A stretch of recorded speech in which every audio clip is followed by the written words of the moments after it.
Advanced Residential Applications and Case Studies. Chapter 5, The Reporting Process. Page 15.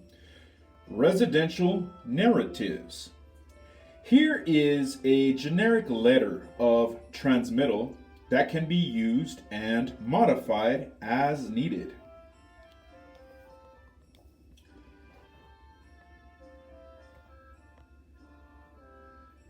It shows a form.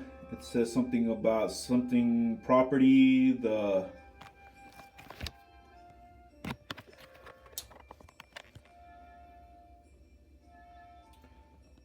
says the borrower, the file number, in accordance with something your request. It's so small I can't really read it.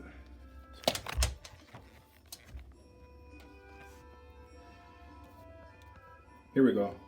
In accordance with your request, we have appraised the above referenced property. The report of the is attached. The purpose of this appraisal is to estimate the market value of the property described in this something appraisal as improved in unencumbered fee simple title of ownership.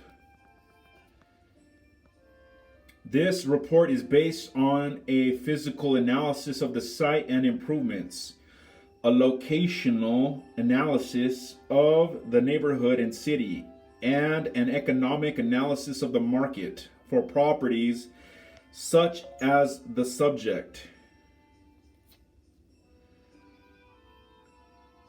What the fuck was that?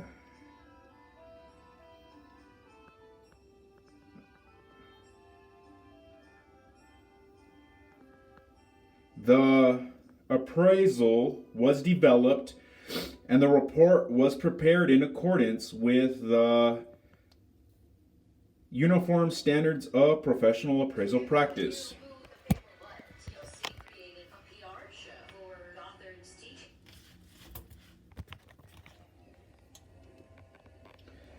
The value conclusions I reported are as of the effective date stated in the body of the report and contained in the certification and limiting conditions attached. It has been a pleasure to assist you. Please do not hesitate to contact me or any of my staff if we can help with additional service to you. Sincerely, such and such. End of page.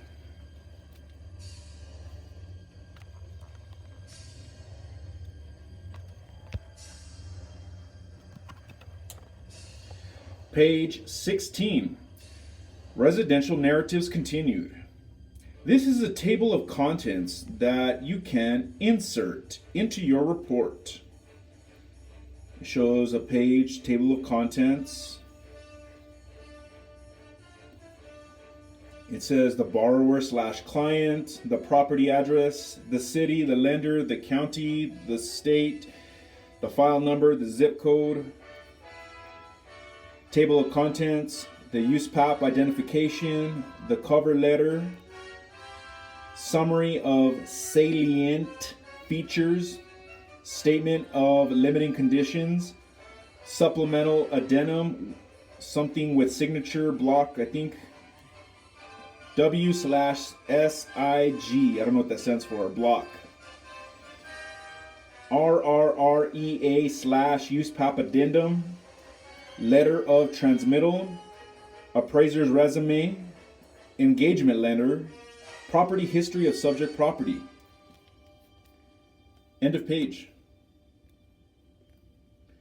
Page 17, residential narratives continued. This is a page for a summary of salient features.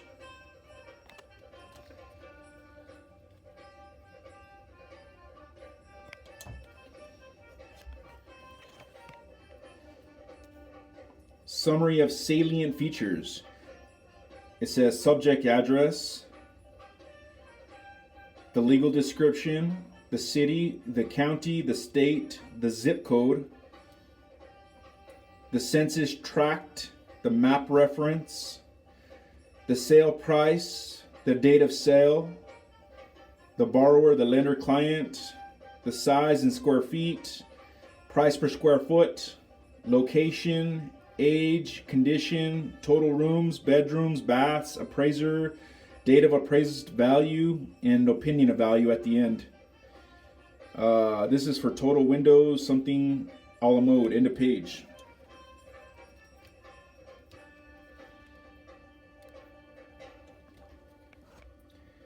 Page 18, residential narratives continued. Next is a page with an appraiser's certification. Note the blank lines toward the bottom of the page where you can insert additional certifications. For example, a certification that you have or have not provided any prior services on the subject property within the prior 3 years. You may also insert certifications related to membership in a professional organization. And it's the certification page with all the lingo, numbers 1 through such and such.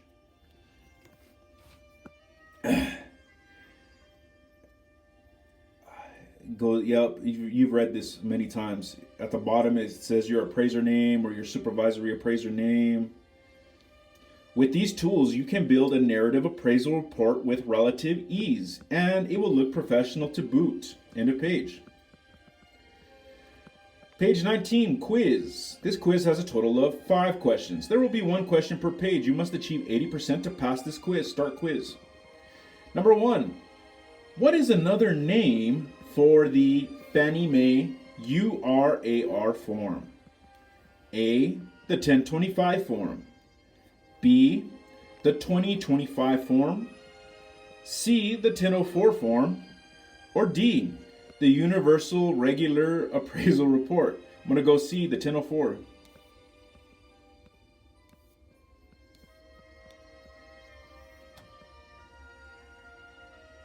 Number 2, it is inappropriate for an appraiser to use the URAR form to report the results of an appraisal prepared for estate tax purposes. True or false?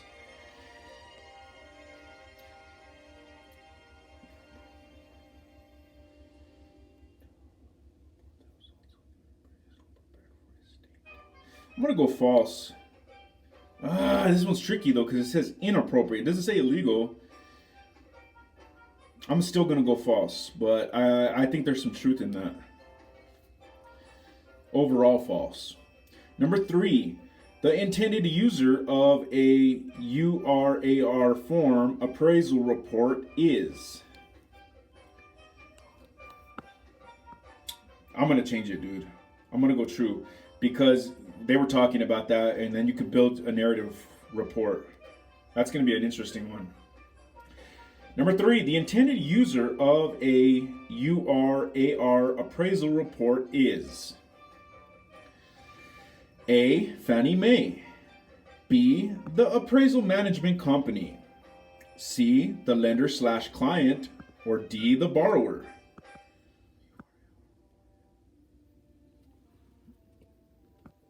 I'm going to go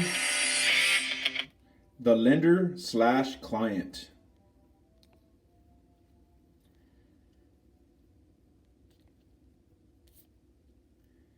Number 4, appraiser Bart wants to use the URAR form to report an appraisal on a property for a divorce situation.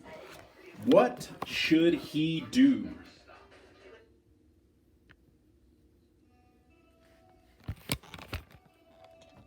A, use the form and add an addendum with new intended use and intended user statements.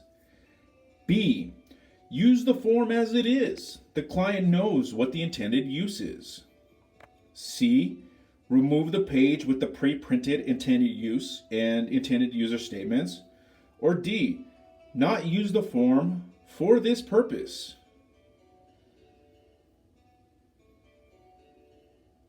I'm going to go D. Not use the form for this purpose. He should build a narrative one.